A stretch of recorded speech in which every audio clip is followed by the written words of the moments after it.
Welcome to episode 7 of the College Report, your insider's guide to the ever-evolving world of college sports leadership. I'm Will Reese, co-founder of Next Level Sports and proud College director since 2011. This episode of the College Report is brought to you by Teamworks, the operating system for sports. Trusted by over 5,000 teams, Teamworks is the strategic partner helping college athletic departments navigate change, streamline operations, and deliver an exceptional student-athlete experience. Learn more at teamworks.com. In our big interview, Ryan Bradley sits down with two of the brightest minds in the business, Clemson AD Neff and Mississippi State AD Zac Selmon, for a candid and timely conversation on leadership in a time of uncertainty. They reflect on their transitions into the AD chair, share insights on navigating institutional politics, and discuss everything from NIL and the House settlement to facility planning, decision-making, and their deep personal ties to Cals. It's real, relevant, and packed with wisdom for anyone looking to lead in college athletics. Then, in the Leadership Playbook, author and guest host Clay Scroggins, known for How to Lead When You're Not in Charge, facilitates a powerful dialogue with Grand Canyon's Jamie Boggs and North Texas's Jared Mosley. Together, they explore what it means to lead well from any seat, whether you're managing up, building trust with your president, or just trying to get better in the seat you're in. The conversation is full of practical advice, personal insight, and encouragement for emerging leaders. From the weight of leadership to the joy of service, Episode 7 offers a double dose of inspiration and tools to help you lead with clarity, character, and confidence. Coming up next, Ryan Bradley kicks off our big interview with Neff and Zac Selmon right here on the College Report, where the conversation continues long after the event ends.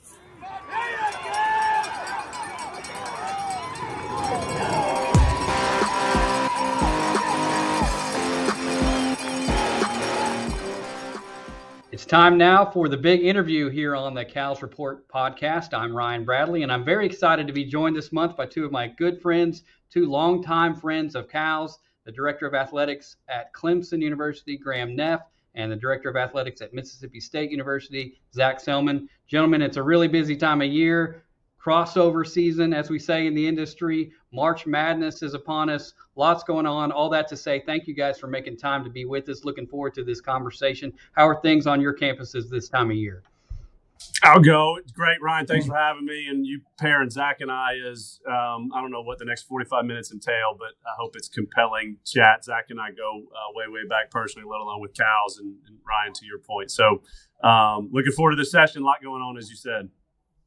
Yeah, it's great to be with you, Ryan. Appreciate it. Always good to be with my dear friend, Graham. That's one of the things that's always so special about this business is the relationships. I know having guys like both of you in my life have always enriched it. So I'm looking forward to the chat. Looking forward to learning from both of you. You both have taken over major athletic departments in the last few years. What have been some of the biggest surprises for you moving from a deputy role into that AD chair for the first time? Graham, we'll start with you.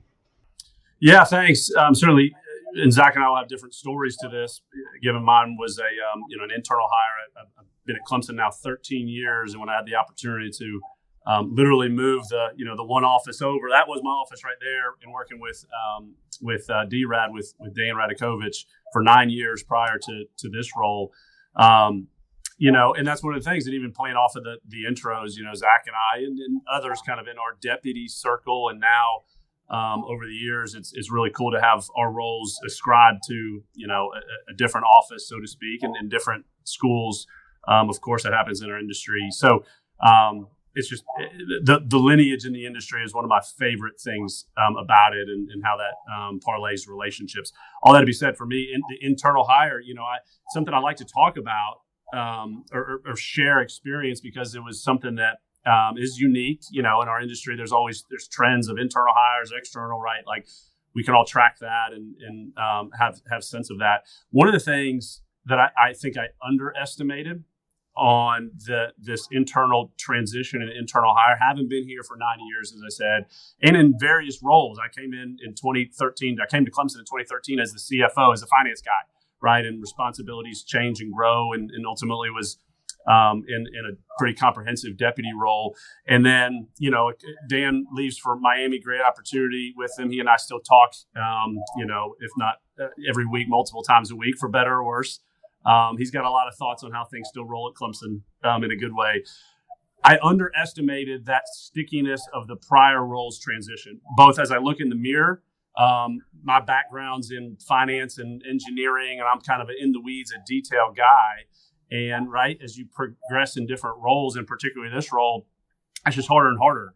And so for myself to pull myself out of those weeds at a place, again, internal hire that I had been for 9 years prior. So had a lot of that history and recent knowledge and in the weeds and intricacies of kind of running our business, our athletics department. So to be able to have to pull myself out of those weeds was, against probably what my bones are, so to speak. But then also conversely is the rest of the department, rest of the staff, quite frankly, the key relationships across campus that I would interface with and have, be at a depth of discussion or decision in a very different manner as a deputy type role versus this role. And so my quick story to finalize my point is Gary Wade is our kind of head facilities guy. Awesome attitude. We all have them on campus and they're kind of, a little bit of muscle and kind of make everything work. And for the prior 9 years, Gary would swing up if we were ever doing a renovation, a locker room renovation, whatever, and he'd show me the carpet tiles, right? Because it's carpet tiles and, hey, does this make sense? Does this look good? Great. And I'd give a thumbs up, what have you. That was the role. So like 2 months into this new role, I'm in the next office over and we're renovating the baseball locker room. And early one morning, Gary's an early person, knocks on the door and has the carpet tile. And it was just one of those that it kind of like dawned on me. I was like, well, gosh, yeah, for Gary, he's been doing that for 9 years. Graham's still here. So like, yeah, we're going to keep doing that. And so how I had to call it reset, certainly rehired and refilled my prior role, but just the flow of decision-making and depth for the health of the department, let alone for time awareness and utility for me, was something that I underestimated that stickiness, call it. So maybe a long-winded and storied example of underestimated, but again, on behalf of the department, was necessary to define the role change, so to speak. Coming in for me was a little different. I've been at Mississippi State now just over 2 years, and before we accepted this job, I had never stepped foot in Starkville, Mississippi. And so for us, at that time, unfortunately, Coach Leach had just passed away. So we came in about 2 months after Coach Leach had passed. And then my wife and I, we've got 2 young daughters. So they're 14 and 10 now. But at the time, it's, okay, you're uprooting your family. When our youngest was in elementary school and our oldest was in middle school. So you first start with just, okay, getting to know the place. And we did a couple initial Zoom calls with the entire athletics department. So like the principles, the pillars of what you want to build upon. But a little different than Graham's path was, I didn't know anybody from here. So it's first of just trying the basic things that you might need, the relationships you need on campus, where do you live, all of those things. So that just takes time. And I think it's probably taken me just over a year when I got here to really feel comfortable about, okay, who are the key players on campus? I'm a relational person. And I came up in the fundraising side of the business. So I wanted to make all the relationships I could with donors, clearly our coaches, all of it.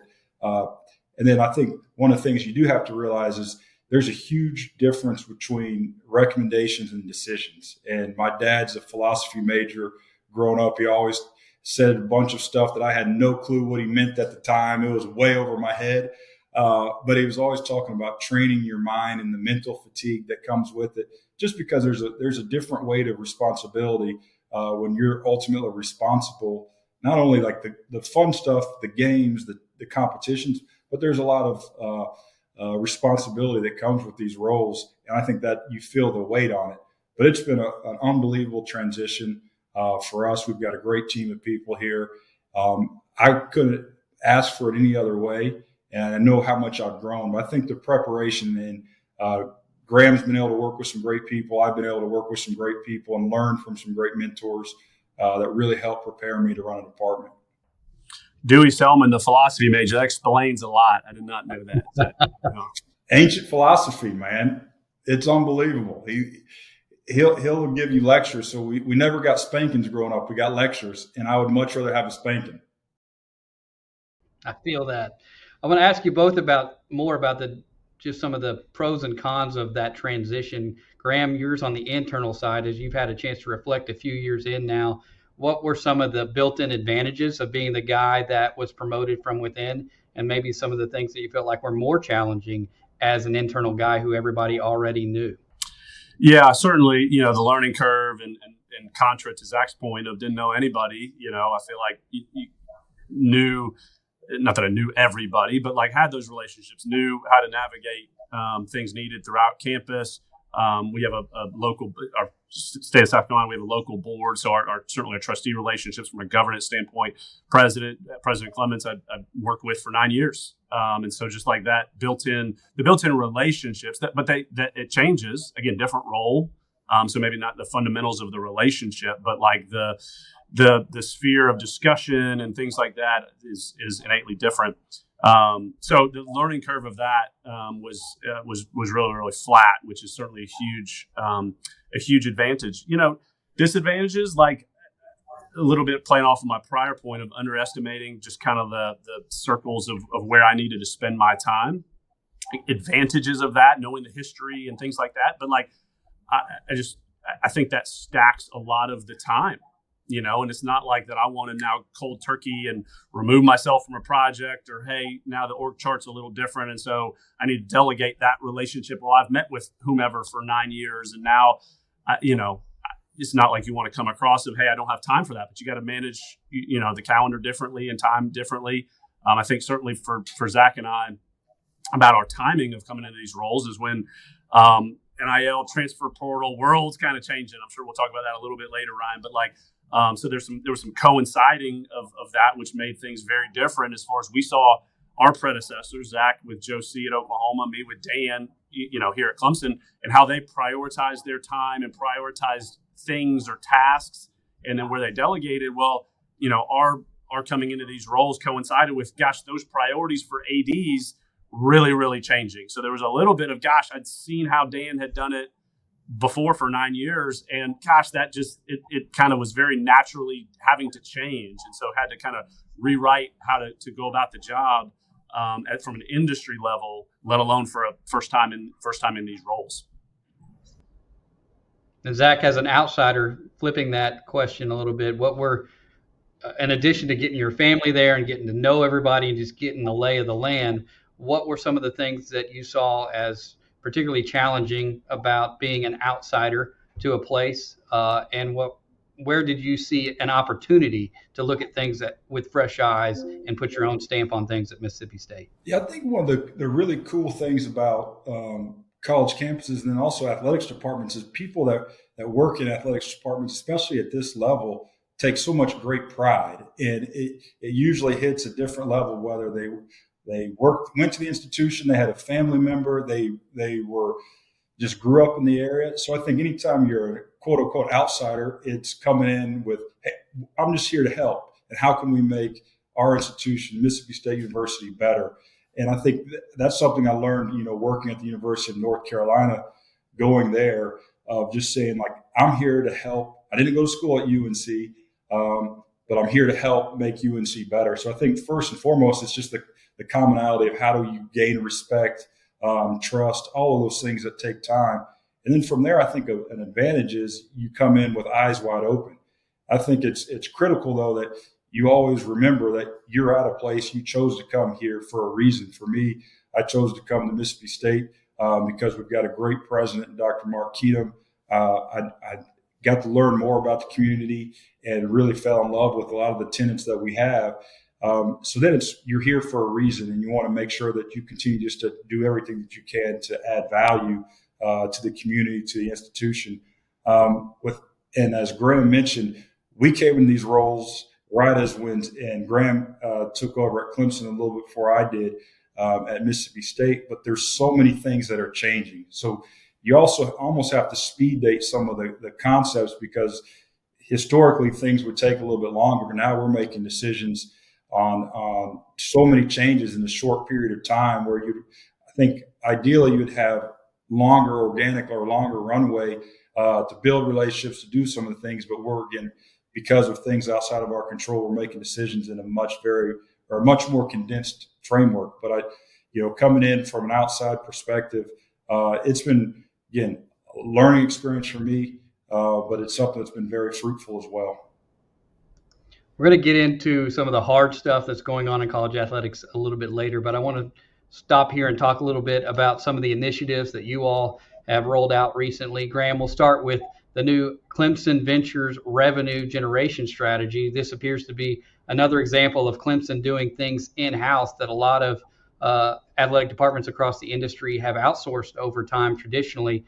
Tell us about what Clemson Ventures entails and why is this the best model for Clemson?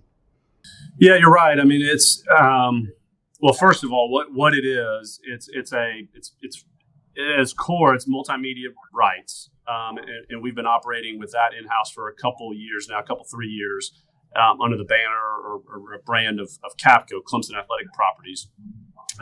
Clemson Ventures is not just a rebrand of that; it's that at its core, but have also looked to reorganize, so to speak, all of our external and revenue generating units within Clemson Ventures, which is structured as a affiliated organization of Clemson. So it is in-house, so to speak, your question, but it's also it's a separate 501c3. It has separate governance to it, and therefore some flexibility, so to speak, in an appropriate way, financially, HR, contractual, etc. So for us, it's really this alignment of revenue generating entities outside of philanthropy, right? So we have IPTE, which is an incredibly strong brand, 91st year here at Clemson, which is philanthropy, our philanthropic revenue generating entity. And Clemson Ventures is commercial. So again, at its core, sales and sponsorships, great. But we've also looked to move our other commercial revenue activities therein of merchandising, IP. I'm pointing to my tiger paws on here somewhere. So how we, our licensing, marketing functions with that. We have Clemson Plus, which is our direct-to-consumer app. Think Netflix, Disney Plus, big thing in the Neff household. And so how we would have to monetize and storytell all of our content creation, live events, production studios, etc.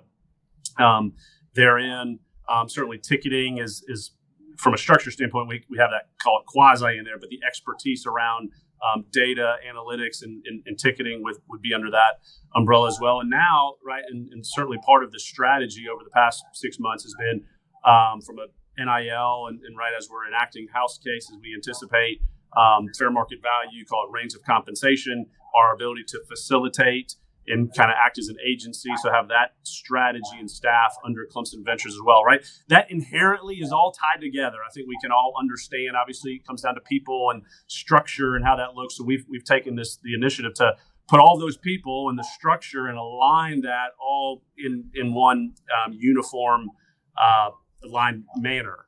And so, there is the actual management of this company, of this entity, Clemson Ventures, but also the anticipated and expected, call it synergy. I know that's a buzzword of how we present in a really organized manner of responsibility to generate revenues. And now, right, as we look to present and connect deals for our student athletes, which is obviously an incredible competitive focus that we all have. And so, I hope some of that really hits home as it relates to what Clemson Ventures is and the why. But at the end of the day, you're right, Ryan. Like, it is an in-house entity. I know it's innovative in nature. One of our department core values. I've certainly got a lot of inbound calls on it. Zach and I have talked on it a good amount as everyone's trying to explore what the next iteration is. And I don't want it just to come across of, oh yeah, it's a professional. It's how the professional franchise is doing it, so we're doing it, right? It's not that. That's not the why or was not the trigger.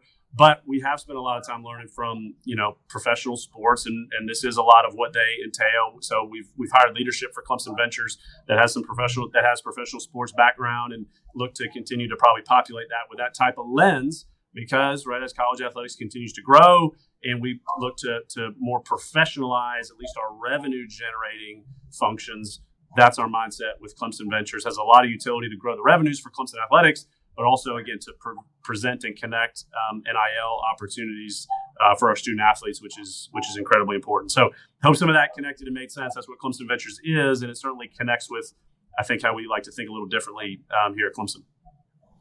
Yeah, that's great insight. And I think as college athletics continues to evolve and you start there's so much adding to, the portfolio, it's easy for those silos to get built up organically. And so bringing all that under one umbrella trying to streamline it and get all of those utilities working together, I think is really innovative, and we look forward to seeing how that continues to progress. Zac, on your side, I know you recently rolled out a new master plan for the athletic department there.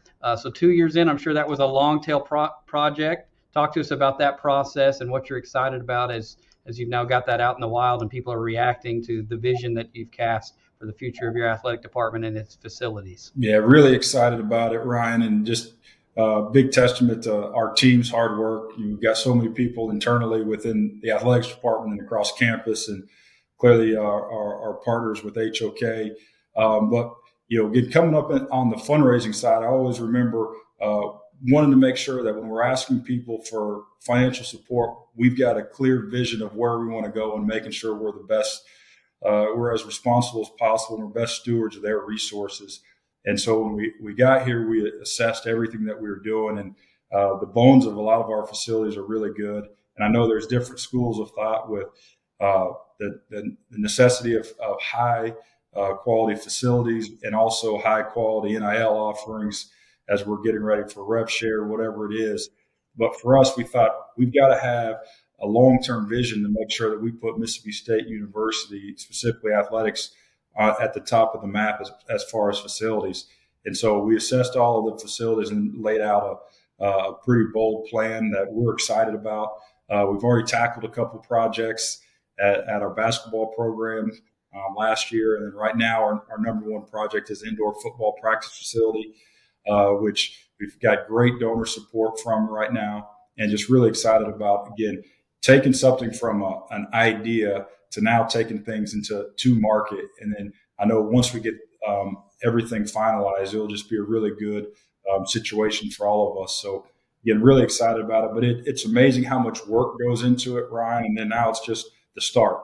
And I think anybody in this business knows if you don't have a vision to go talk to people about your stakeholders, you're not going to be able to do anything. So for us, it's all about the fan experience.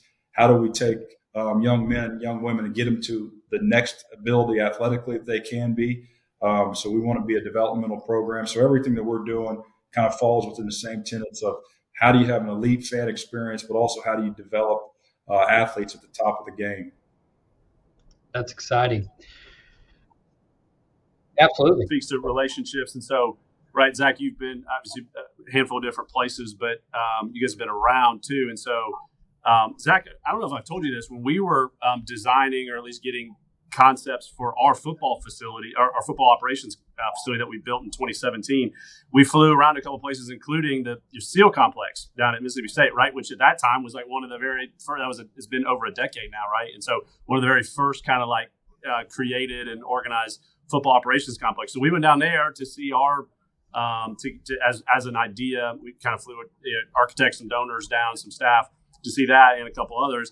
And then fast forward 4 or 5 years, Zac, when you were at Oklahoma with Joe C and some staff, you guys flew to see our facility here at Clemson, which I'm sure, right, you're taking some of those thoughts to your facility plans there, football or otherwise. So anyway, there's some full circles to some of that, I guess. Absolutely. All right, switching gears a little bit here and into the weeds a little bit further. Graham, I think this was in the ticker recently, but you are playing an active role on the transition team shaping the new governance model for Division I. So first, congratulations on that. What has that? Yes, House Implementation Committee. Tell us what that process has been like, and what makes you optimistic that this model is built to address many of the enforcement issues that have plagued the NCAA for a number of years? Yeah, listen, certainly pleasure to serve. It's been a lot of time. Right, the group was kind of formed Thanksgiving time and really started to get going in December and been in earnest in December and certainly this whole calendar year.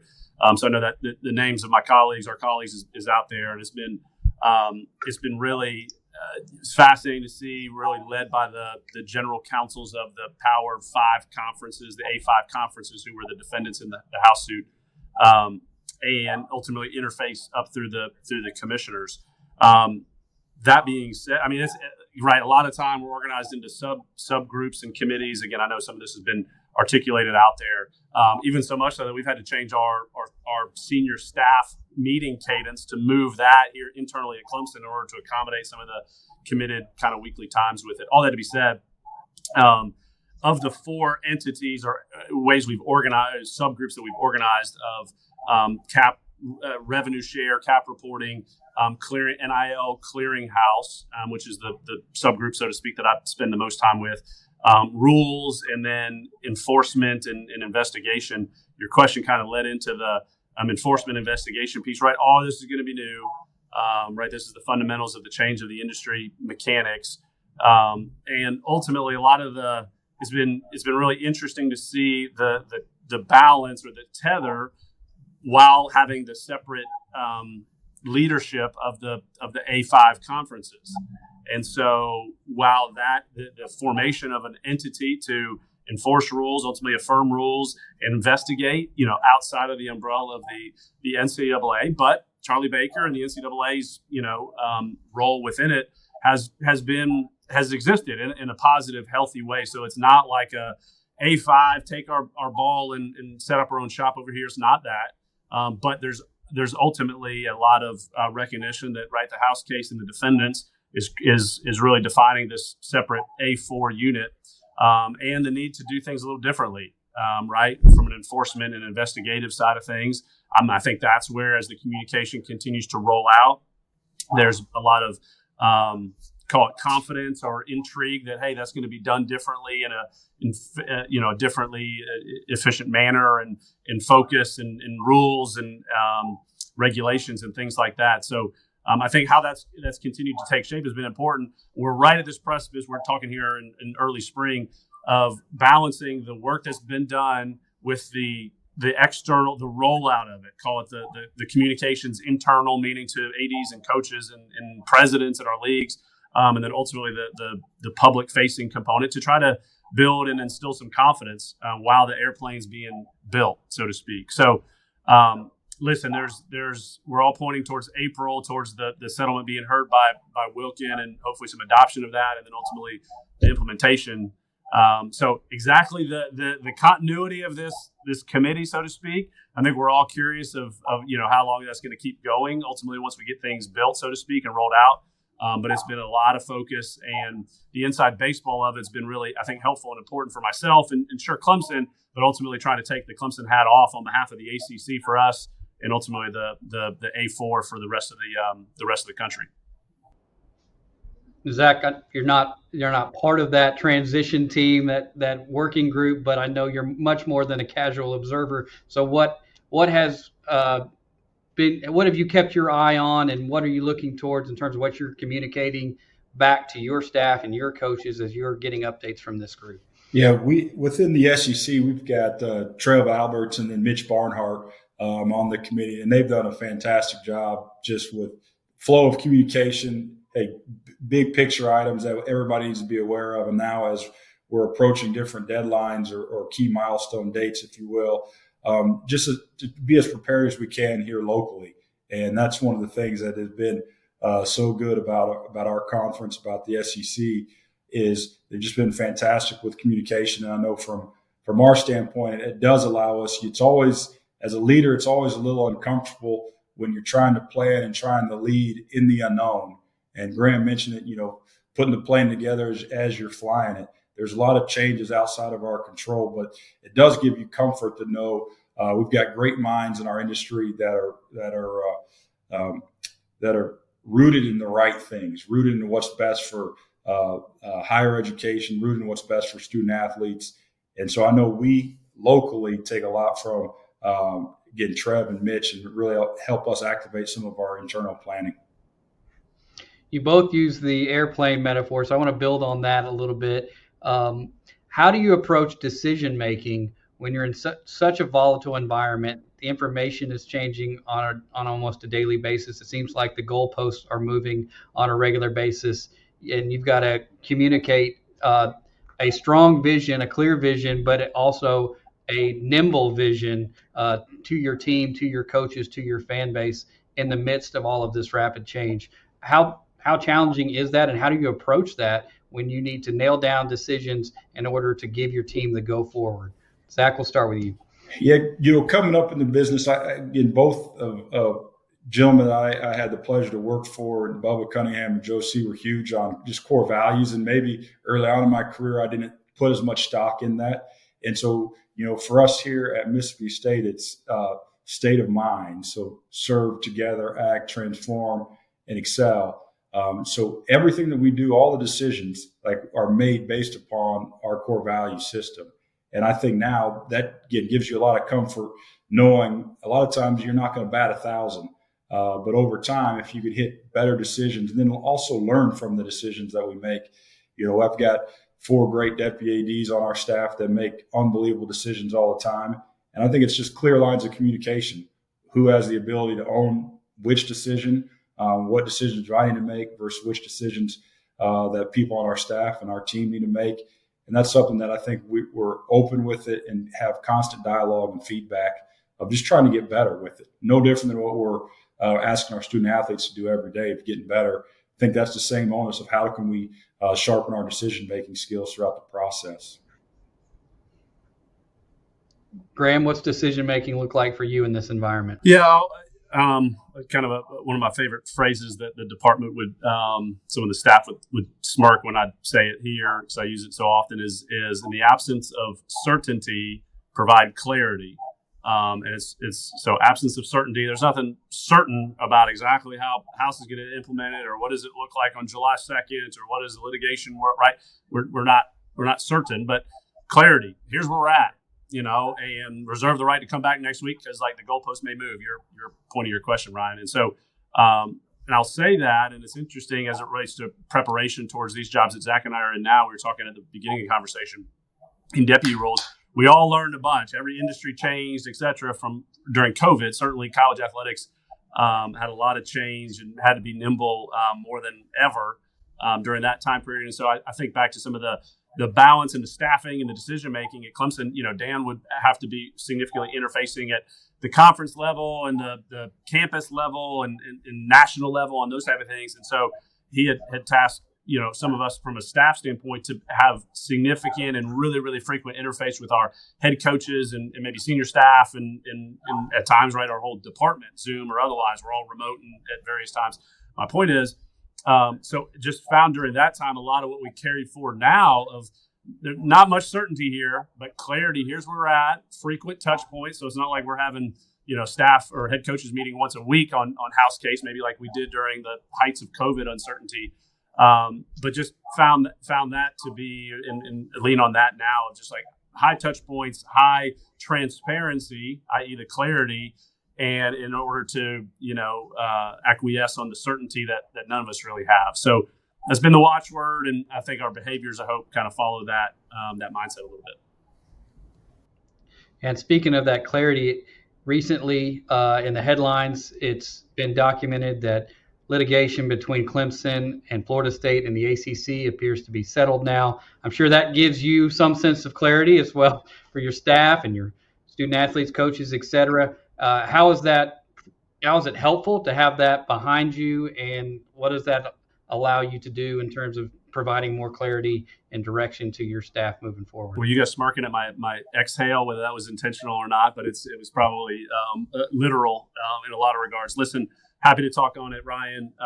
Really, really pleased for all involved, right? And as an aside, I would tell you between not only the House case, which has a lot of, it's a legal settlement, so there's a lot of legal understandings or limitations or opportunities within it. Certainly our litigation with the ACC, there's a lot of lawyers. So I didn't go to law school, but I've told our general counsel, I think I can audit a few specialty classes and sit for the dang bar and give it a go.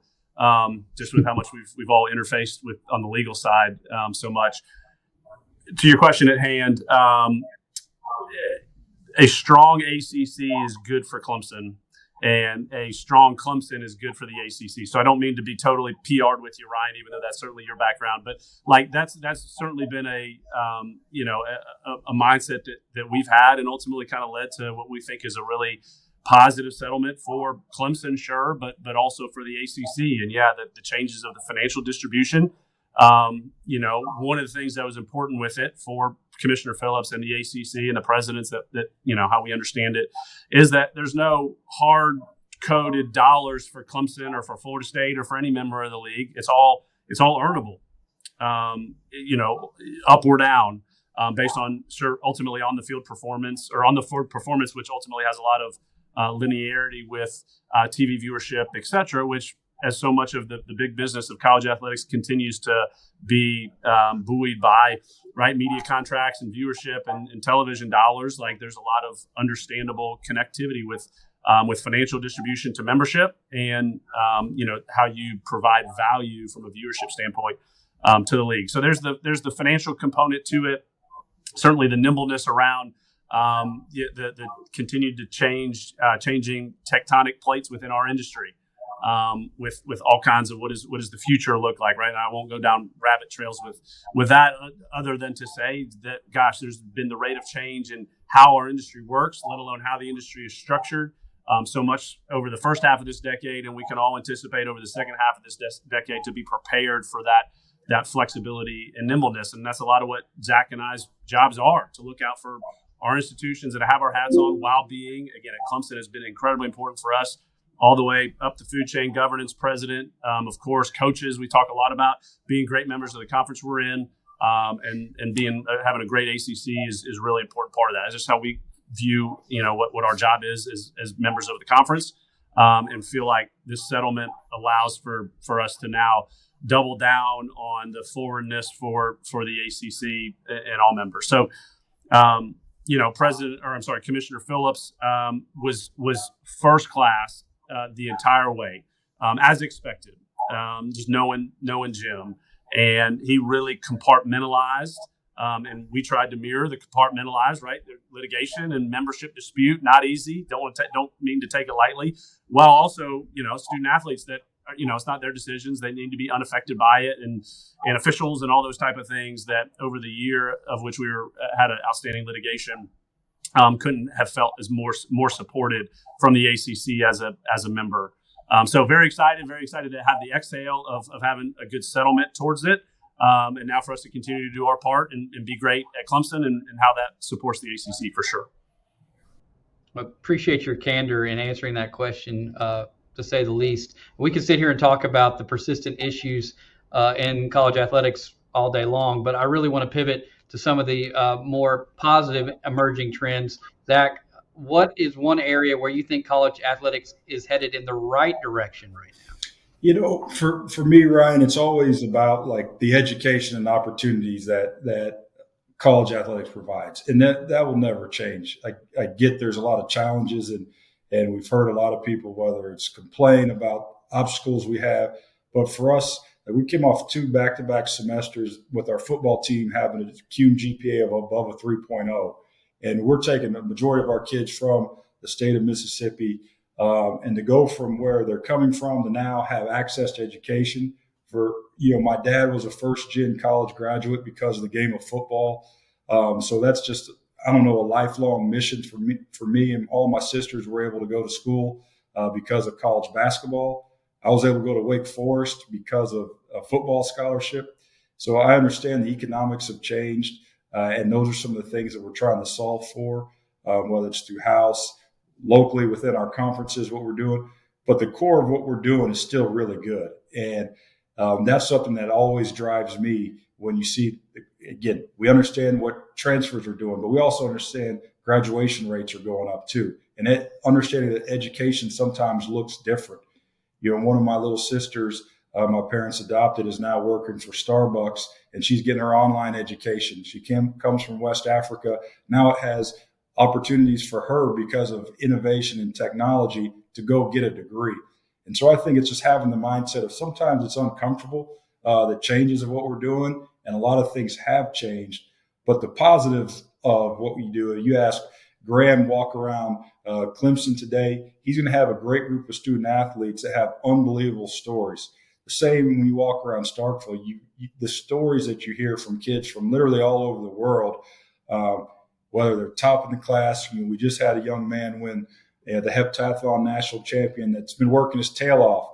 Never thought he was going to be able to get it done and was able to get it done. Or the #1 female golfer in the world, Julia Lopez Ramirez from Spain last year. Hearing stories like that, you mix that with education, like that's one of the things that drives me, is that we're continuing to do great things, and you see it on the faces of our student athletes. Really good. Graham, what? That, yeah, real quick. Well, I want to ask Zac if he helped or hurt the Wake Forest average team GPA, but I think we can. I got a good sense of the answer to that one. It was weighted.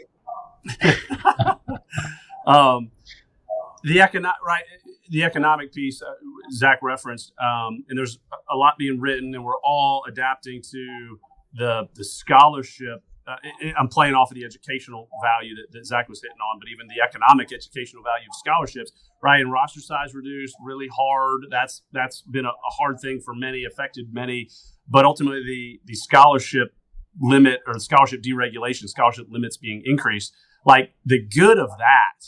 And we talk in particular for our Olympic sports. And again, the economics, who knows how this is all playing out? We're all figuring out sports sponsorships and things like that. So I'm not saying this is all down the fairway, other than at Clemson, we're adding 150 scholarships. We're going from 275 to 425. And at the end of the day, a lot of those are making their way, the high majority of those, to our Olympic sports. And that historically, your heptathlon national champion, gosh, like maybe he or she was on a full, but likely maybe not. And then you get into the opportunity to open the door for education for a lot of our student athletes heretofore, where the economics of that has been really hard because they're on partials, and baseball's got 11.7, and gosh, like how that there's a lot of stories, a lot written that we've read on African American populations in professional baseball. And well, a lot of that is because there's a linchpin around college scholarship opportunity, or maybe lack thereof, for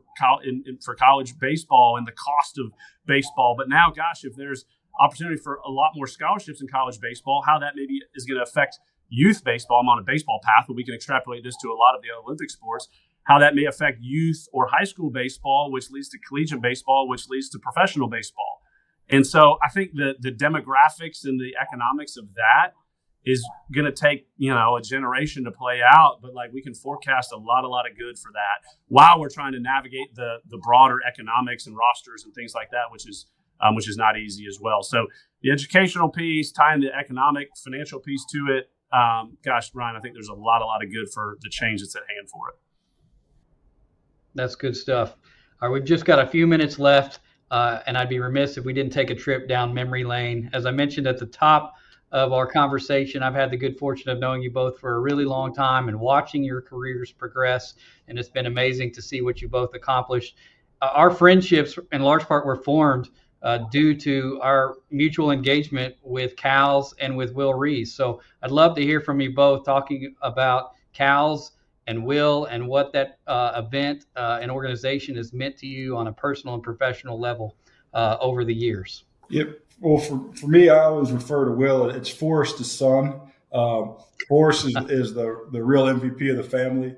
I got to know Will back at Norman High School when he was a basketball coach. I've known Will for a long time. And, coming into the business, you don't know what you don't know, but you do figure out really quickly it's about building relationships and meaningful relationships. You're not going to have great relationships with everybody, but, getting to know you, Ryan, and clicking with Graham right away, and kind of our cohort of people in the industry coming up just made it natural. Like there's challenges everywhere, every role, whether you're starting off or you're an executive style role, there's a lot of challenges. So have like-minded people that you could bounce things off of, the good stuff and the challenging stuff.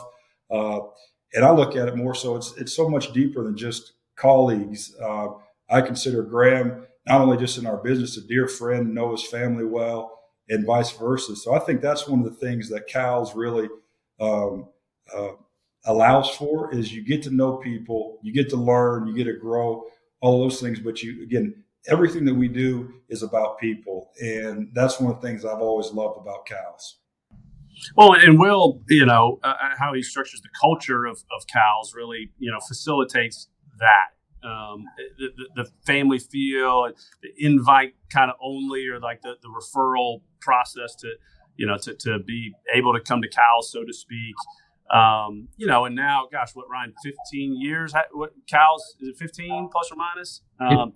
And so, so that's really, it's taken on a life of its own, like in a great way, and how it's continued to mature. And then I will plug, even though Will didn't suggest, but I'll plug and encourage, right, the Cows 360s or the Cows One Days, this podcast, which I'm sure dozens are going to watch because, Zac and I are the headlines. Those are all like little deposits of like more of the relational connectivity and getting to know somebody just in a different manner than, the NACTA 5 days, which is great, right? We're all NACTA and we've all come up that way too. But like the complement of cows in a really different cultural, relational way, it's kind of, it when you see it kind of thing. And that's something that you talk about, but just the encouragement to come to know it and see it, because it is so different and such a complement to a lot of the different opportunities that we do have within the industry. And now we've got another generation, maybe 2 generations behind us coming up behind you guys. And so before we let you go, I would love for you to leave our Cows audience, those emerging and aspiring athletic administrators, with a piece of advice. If you had one piece of advice that you would have given yourself early in your career, or that you would give an aspiring athletic administrator who maybe wants to sit in a seat like yours someday, something to hold on to, what would it be? For me, it'd be just run your race. We live in a world of comparisons. Patience isn't always there. We want this, but you can't shortcut your path to whatever that path may lead. Your path towards success is based upon what you do daily, and just enjoy every part of the journey. There's growth in the challenge. There's growth in stretching, but never put too much arbitrary timelines on what your career should look like. If you get better every day and are a student of the game and grounded to do it for the right reasons, I think that's one of the biggest things, is just be grounded for whatever you're called to do in college athletics. For me, it's continuing to provide education and opportunity for young people. So whenever the winds will blow different ways, headwinds, tailwinds, whatever it might be, you're grounded in what you want to do. And then have fun with it. We're here because we get to change lives. It's challenging, but it's so much fun when you just do it the right way and do it because you love what you're doing. That last part is we've had to continue to remind ourselves, right? Because industry's hard and working and uncertainty, and so no question that last piece. I'll take a more even more functional maybe lens to it, and I remember this distinctly when I was a student manager at Georgia Tech, and Radakovich was the AD, and I was trying to figure it out, had some aspirations. I'm a huge believer in osmosis and just like raising a room or finding a reason to be in the room. Obviously there's chain of command and appropriateness and all that, but like so much of what you can learn by listening, just because if you're in the right audience or tag along, or shoot, you raise your hand to do something little to, offer for the group that gets you in the room, and then A to B to C happens. So, it's one of those of like doing the work, raising your hand to, I'll take that, or let me take a swing at that spreadsheet. I don't know. I love a good spreadsheet or a good whiteboard. So, that something compelling, something bringing value to get you in the room. And then, you never know where things snowball from there, so to speak. And Zac has stories and I have stories of that. And so that aspirational component of just bringing value to get you in the room where it happens, Hamilton reference, I think is a huge part of how things continue to grow. So Ryan, this has been great. 45 minutes with my buddy Zac is always a pleasure. So thanks for having us. It's been an absolute pleasure, Zac. Isn't it amazing though?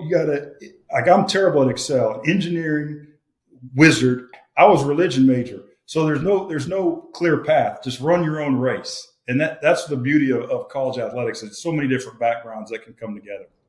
Yeah, and a son of an expert in ancient philosophy we learned today. So, if nothing else, that's a great takeaway, Zac. Hey, I appreciate you both. I'm proud of both of you. It's been awesome to see you all evolve from some of the rooms we were in 10 or 15 years ago to the rooms that you all are leading in today. So really awesome just to see you guys as leaders in the industry and mentors to many. And I know our Cows audience is going to get a lot of value out of this conversation. So again, thanks for making the time. And good luck to both of you and your teams the rest of the spring. Thanks, Ryan. See y'all.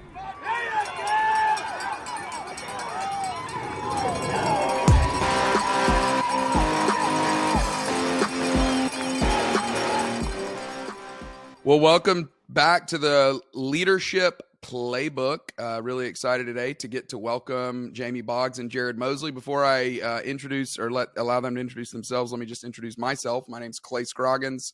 I have been friends with the Cows crew for the last couple of years, and I've written some books on leadership. Get the opportunity to speak on those books a lot, and they asked me to step in because of the context of this conversation today.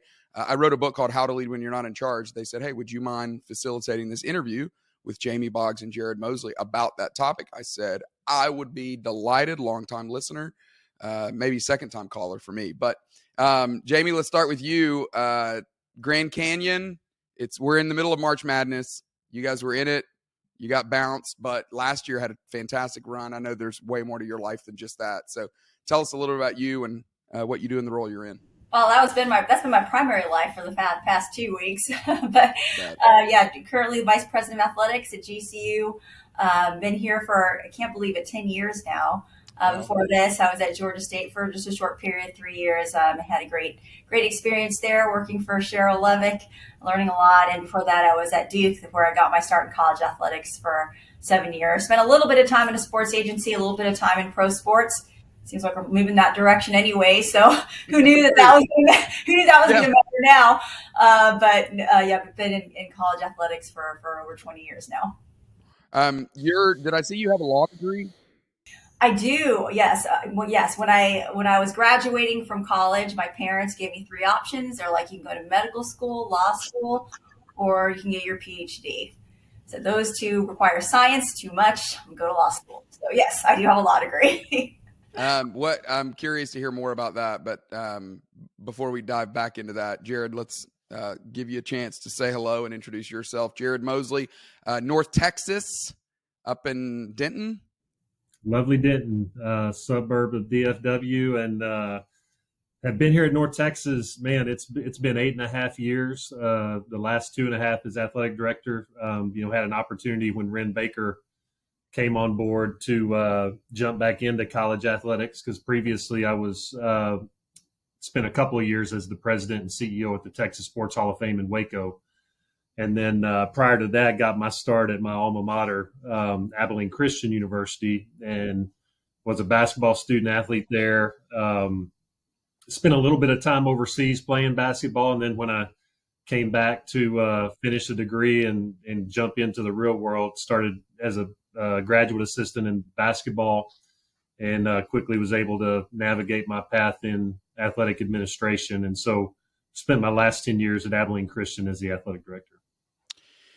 Well, the context of this conversation today is how have you all learned how to lead even though you're not always in charge? And I know both of you have a little bit different backgrounds, but Jamie, you spent a little bit of time as an associate, both at Duke and at Georgia State, and then took the job as the AD. Jared, you had an experience as an AD before this AD role, but let's just start with that. What's the challenge that people face when they go from being an associate to being the athletic director or the VP of athletics? I think I would, I tell people all the time, like, in just the weight of leadership of being in the role is probably the biggest adjustment. I think just Jamie and I both probably in our times is, coming up in the business, and as you grow into new opportunities and you become, a number 2 somewhere, you're still making a lot of those decisions that an athletic director gets to, or you're in the room and getting to be a part of those conversations. But the temperature definitely changes whenever you're in that chair having to be the one, putting the wheels in motion and setting direction and vision. And, I think early in my career, having become an AD at 27, that was probably the greatest challenge of my life, because you've got to balance that. But then you're also working with coaches who definitely have way more experience and time at the institution than you do. And so, you really have to lean into, I think one of the things that I've tried to do just in my various positions is you want to lean into people who can really pour into you and help you learn, maybe not go through the hardship and pains of poor decisions, but to lean into experience and wisdom of people who've gone down the road before you. So certainly have had a great group of mentors and people that I've, in those situations where I probably wasn't quite ready to take on everything, they were there to provide support and encouragement. I want to come back to that, Jared, that concept of being 27. I think a lot of people can relate to that. How do you lead people that are older than you, right? Or how do you lead someone that you're in a greater position of authority, but maybe they do have more experience or tenure? But before we get to that, Jamie, what about you? What was the maybe the surprise of going from the associate role to the VP of athletics role as you made that transition? Yeah, I had a really good situation here in that our athletic director at the time, as Jared said, you do have a lot of already discretion in decision making, and you're in the room anyways.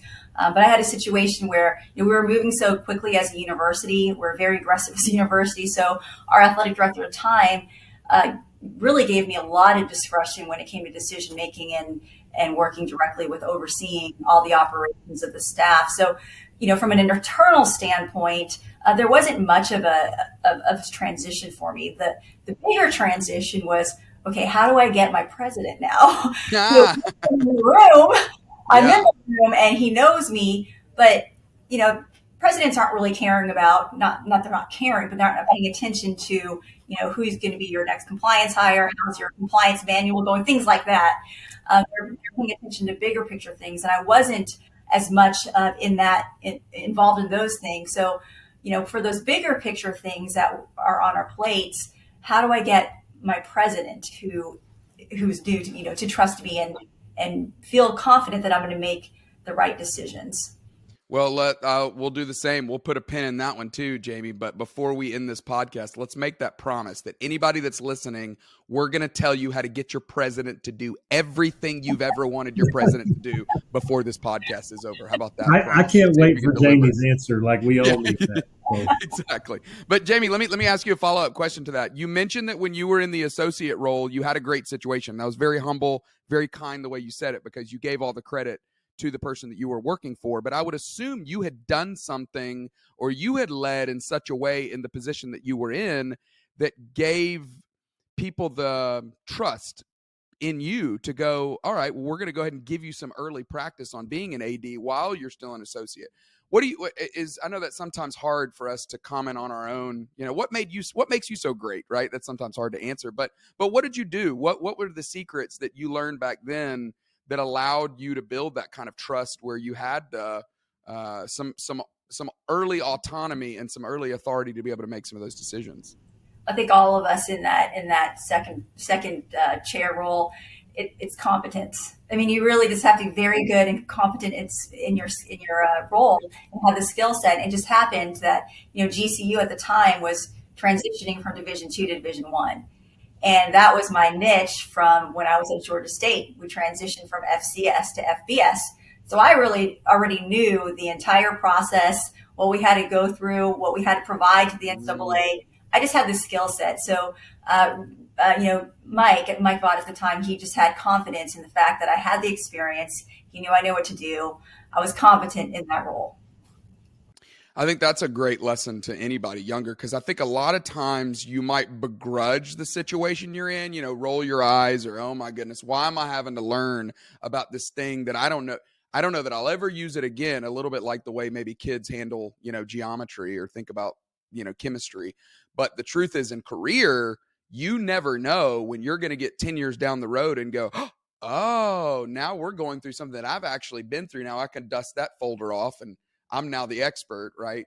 Jared, does anything like that in your situation come to mind, of a situation that you were in where you learned a skill as the number two that you didn't even realize was going to give you such expertise or build trust with other people? I think for me, the opportunity, having been an athletic director fairly young, and then having that experience of 10 years and then a couple years outside and then Ren bringing me on board, to Jamie's point, I think you just always, the opportunities you have, regardless of how mundane it feels, what can I do to take pressure and just some of the day-to-day tasks off the plate of the athletic director? And so that I love that idea of competence. Like if you can execute at a high level and deliver on deadlines and keep things organized and structured and really simplify, the information coming across your boss's desk, like that's the goal of a number two, is how much headache can I filter away that doesn't have to ever get to them. And then when the things do get through, they're big enough that we all can, collaboratively work through that together. And so, I think that's one of the things, just having, a decade of that experience to just kind of draw back on. It kind of helps you anticipate a little bit too, what are the things that Ren's going to probably wish that I would just move forward and keep off his desk, and then understanding from him too. And this took Ren and I a little bit of time to know what are the things that he's passionate about and wants to have his hands in. Like and I assumed some of that on the front end. So we quickly were able to, I tell people it's a funny story, but we were doing a facility renovation. I assumed like an AD does not want to be picking tile and colors and paint and design. Well, Ren, he pulled me aside on our first project. He was like, "Hey, I haven't got an update on where we are with this lobby renovation." He said, "What's happening?" I said, "Well, we're looking at doing this and this." He said, "Well, come down and walk me through it." And when I walked him through, he was like, "Yeah, that's not happening." He said, "I want to see." He said, he said, "Most people don't think that that's my thing, but I really like to design and I feel it's a gift of mine." So from then on, he was in the middle of picking the colors, picking the tile, picking the carpet. And so I think that's one of the things early just in trying to step into that role is you need to know pretty quickly. Don't just assume the things that you wouldn't want to deal with, your boss doesn't, and figure out, how you can, again, simplify the relationship to a point where you run with things that are a good, and you have the permission to do, and then what are the things that person really wants to be involved in. Jared, you and Ren had a good enough relationship where he could say, "Hey, no. In the future, I want to be involved with that." But looking back, would you have said, if you were consulting your previous self, would you have said, "Hey, take a moment to actually ask him, hey, how specific do you want to get into these details? What are the things you care about most?" How would you have handled that differently if you could consult that version of yourself? I think certainly it was it happened early enough with Ren and I that we had developed a relationship and friendship for 10 years. He was a new AD at Rogers State. He was going through the same thing I was without we didn't have a ton of mentors and people like that, ADs that we could tap into. So we were kind of became each other's trusted, friends and resource going through those things. And so I do say, I think anytime you step into a new role, trying to understand on both sides, trying to get to that common ground as soon as possible. Travis Wyckoff's a good friend of mine, and Travis put me through an exercise this last year of having my own leadership owner's manual. So a series of really good questions that I go back to every year and kind of refine, but I share that with my executive team now. And so I encourage them too, like with new hires, it's helpful for people to know, hey, here's the thing, here's my values, here's the way I like to be communicated with, here's things that frustrate me. And it's just a really good tool to hopefully avoid some of those hiccups in those first couple of months when you're working with a new team or a new staff member. Is it ever too early to start building that? I love that concept of the leader's owner's manual. Is it ever too early? No, I encourage our staff here. Like, I think regardless, even if you're in your first job, to really, because it's really a more reflective process of how you operate. And even if we had a new employee that had that and shared it with me, I think it definitely opens up just some insight into, what are during stressful situations. Maybe I normally approach things this way, and maybe I should readjust course on how I engage here. But I just think it gives a ton of insight. So I've kind of encouraged that with our entire staff to think through that, because it's been super helpful for me. And I think my staff would say it definitely has opened their eyes on the front end, just kind of expectations and things that help us move quicker and faster. Okay, Jamie. So let's get into the promise that we made. Take what Jared was just talking about. I assume that's part of it, right? That's part of working well with a president is learning what his or her owner manual is, right? And learning the way he or she likes to communicate, and what color tile he likes to, or she likes to, is interested in. How have you? What else would you add to that? Would you agree that's part of it? And then what other aspects would you add to learning how to get your president to eat right out of your hand and do exactly what you want him to do? Well, I know our president we have a very great relationship. I would say if there's a president and an AD that we're ever meant to be together, it's us. We're all about 99% of the time, we're always on the same page with decision making. But there's a lot of observation involved. I mean, one thing I didn't do was go in right away thinking I knew everything. We're very blessed here at GCU. There's just brilliant people around this campus. And so I went in and approached it with a lot of humility. I sat into the leadership meetings with the university executives that I wasn't a part of before, and I listened. I saw how he operated, how he related to his executive staff, how they related with him, the kind of information they presented to him. I did not go in right away with my PowerPoint presentation at every meeting ready to go. Yeah. Ready to go. Everybody move out of the way. Jamie's here. I'm going to show you exactly how this is done. So it takes a lot of humility to know that you don't know everything. And I had been here for 4 years, but not in that role. So a lot of learning, a lot of support from other executives around campus who knew our president's style very well. And a lot of people stepped up, honestly, to help. Great thing is we were able to build a lot of strong relationships within athletics with people all around campus. And because of that foundation of having that relationship, everyone stepped in when I was named interim and said, hey, here's some thoughts. Hey, let's go to lunch. I'll let you know kind of the things that President Mueller might want to see. So going in humbly, first of all, and getting to understand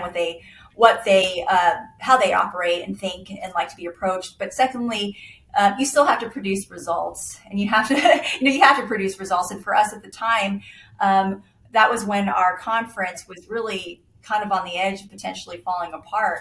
And so I knew that the priority for us was, okay, we got to work together to figure out how to really stabilize our conference. And very fortunately, going back to relationships, had a really great relationship with Ryan Ivey, who is now at Louisiana Tech.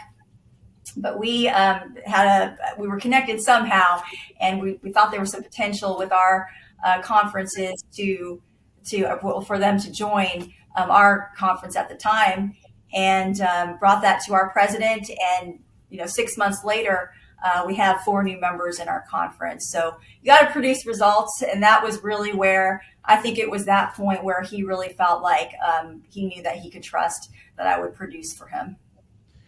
Let's do a hypothetical. Let's say somebody's listening to this, and maybe they're an AD, maybe they're a number 2 associate, or maybe they're new in their role in general. But let's say they hear you talk, Jamie, and they're like, "Well, that's great. You and your boss are on the same page 99% of the time. That must be nice." That's not my situation. I've got a hard relationship with my boss. I don't know if she likes me, or I don't know if he likes me. I'm still trying to prove myself. We're in the middle of something that I don't have the expertise in, but I know I need to develop a better relationship with either my president or maybe even my AD. How would you advise somebody? This is really for either one of you, but what advice would you give that person that was in that situation? I think we've all probably been through that situation or a period of time in that situation. And the bottom line is you are not the boss. So you have to adapt to your boss. Right. They're in that chair. We don't know what situation they're in. You don't know, you don't know if they're actually completely supportive of you, but someone above them is not. So give them reason. You got to put your head down. You got to work. You got to produce results, and you got to be as humble as can be. And if it's still not moving, you got to move along because you're not the boss. So. Jared, would you add to that? Yeah, I mean, it's interesting because I do think it's, if I could rewind and probably really dig into this aspect of leadership earlier, I probably saved myself some headache. But Jamie's right. Like, your job is to ultimately figure out the rules of the game. So like, I view everything we do in our jobs is like a board game that has rules, and the boss sets the rules. And so you can either figure out how to play the game and try to win, or you can put your head down and say, I don't agree with that, and so I'm just going to do it my way. And it's ultimately going to create a loss or negative consequences on the flip side. And so I think figuring out, just realizing that your job is to take the initiative to figure that out. Their job's not to meet you. You got to meet them where they're at. I would also say too, just, I think as a leader, and certainly even we've got a new president, I think opportunities to get to know people away from the heat of the battle and work, like trust and relationships and those things need to be forged in times that aren't just every time there's some major, major fire that you've got to go address. Like, you need to establish some opportunities to get to know people so that when you do go to battle, like, there's already a level and somewhat of a foundation of, I know this person and we're going to get through this together. And so I encourage people too. I think it's hard as business, and certainly here at North Texas, the bigger your organization gets, that personal touch can be difficult, but finding meaningful ways to pull the team together where it's not work all the time and there is an opportunity to just relax, take a breath, and enjoy some fellowship.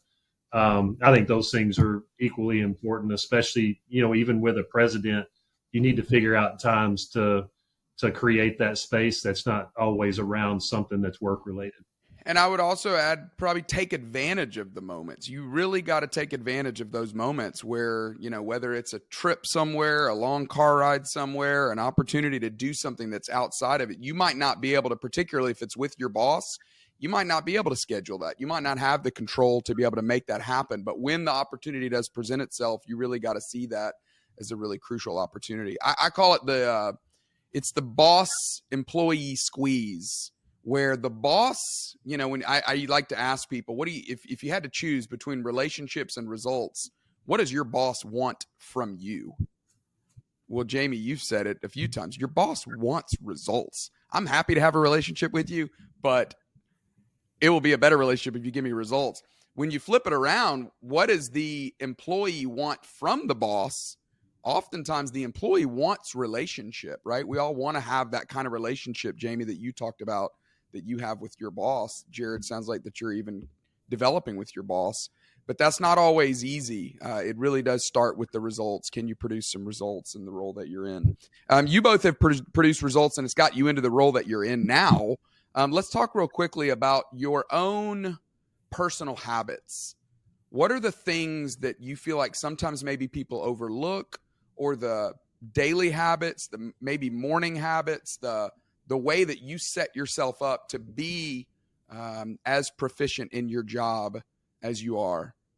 Either one of you want to jump in on that one? Sure. For me, our jobs, they're not typical jobs. They're not 9 to 5. They're not 8 to 5. They're really, you're on all day, all weekend. There's really not a break. I think Jared and I had this discussion not that long ago, how you just don't get a break.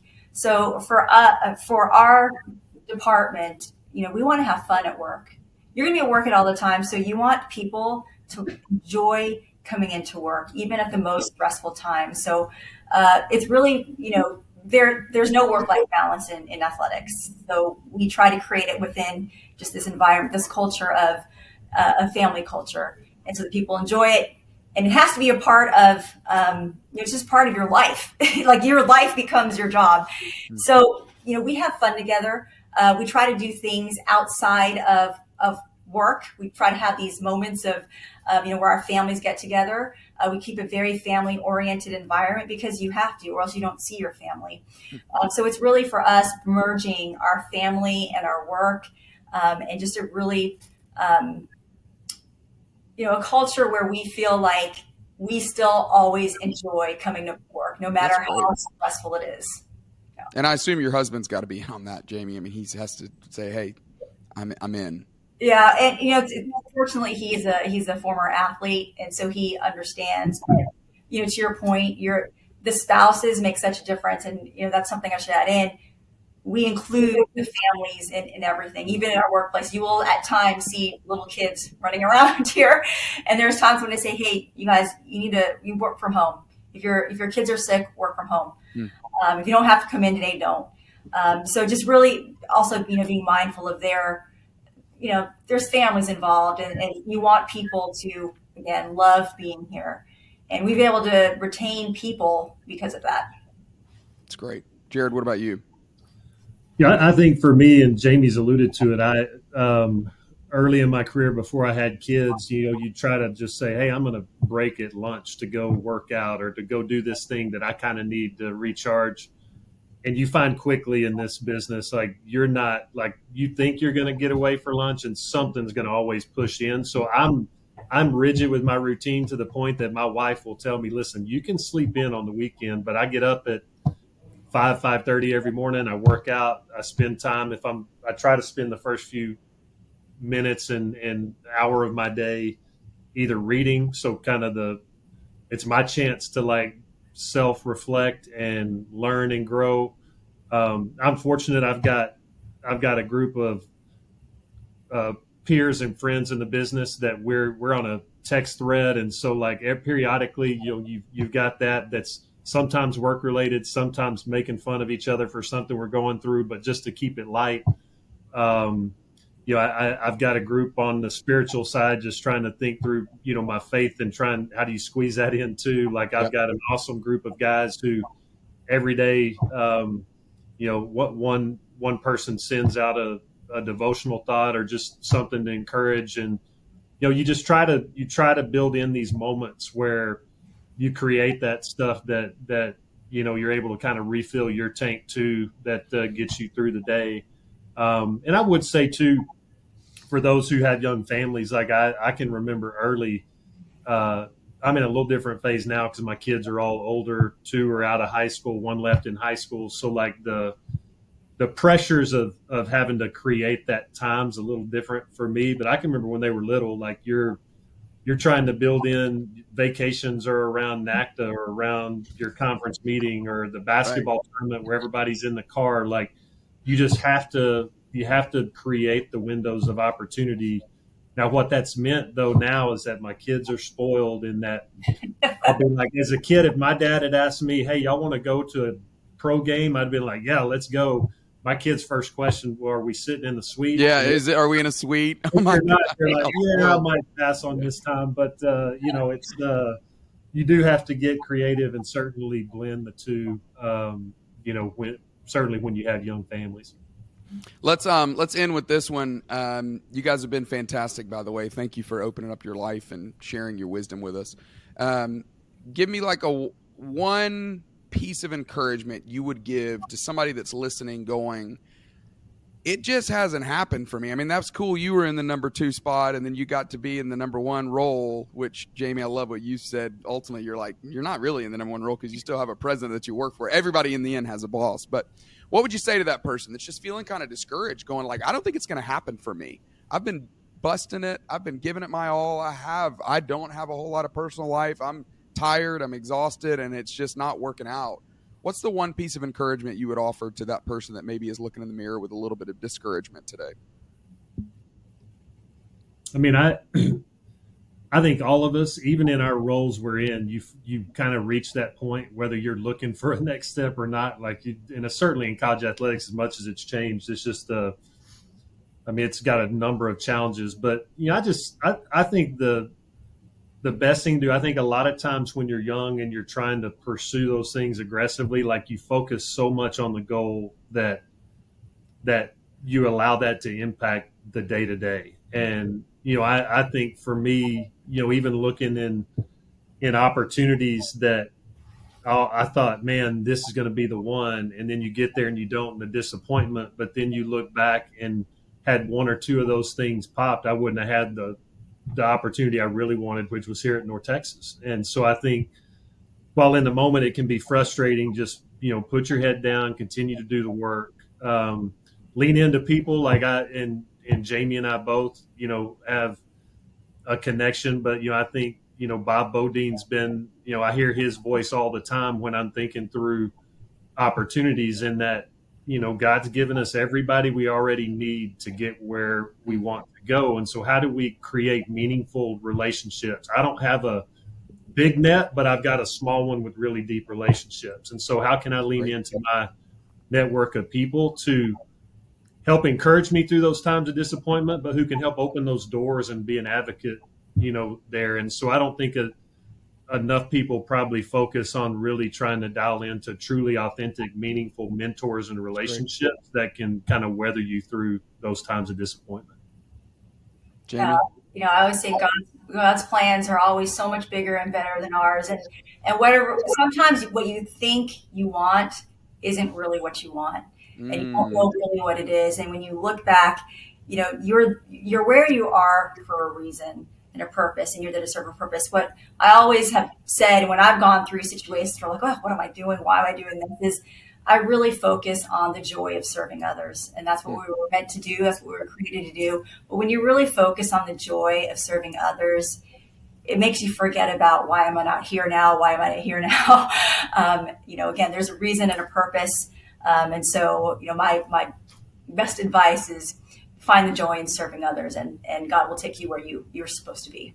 And hey, Jamie, the great thing about your advice, you can do that from whatever seat that you're in if you make that your aim. So that's fantastic. Thank you both. Really appreciate your wisdom, your insight.